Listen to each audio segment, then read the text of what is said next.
Бәріне сәлем.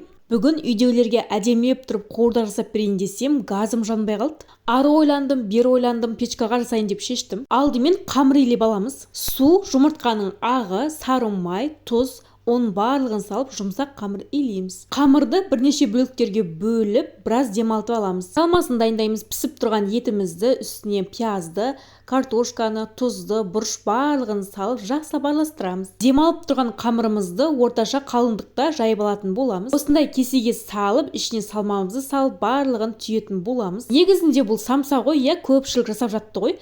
Мен өзім ішіне салмасының барлығын салып, үйдегілерге осындай қуырдақ деп айтқан болатынмын. Тағы да орташа қалыңдықта қамырымызды жаямыз. Осындай ыдысымызға салып, үстіне дөңгелеткен қамырымызды саламыз, және де осылай әдемілеп тұрып орап пісіріп алатын боламыз. Барлық өнерімді салып, күштетіп жасап жатырмын енді. Жұмыртқаның сарысын жағып 30 минутқа пешке жібереміз. Ол піскенше сіздерге чокориадымды көрсетейін деп жатырмын. Чокориадымда қазір мандарин небәрі 1 теңге болып жатыр. Чокориадымды тек қана Алматының қыз-келіншектері қолдана алады. 3000 теңгеге заказ беретін болсаңыздар, 1500 теңге жеңілдік болады. Және де 1000 теңге кешбек беріледі. 15 минутта үйіңізге жеткізіп береді. Ол үшін менің промокодымды қолданыңыздар. Міне осылай болып пісіп шықты, өте дәмді болып шығады. Жасап көріңіздер. Үйдегілерге қатты ұнады, бізге ас болсын.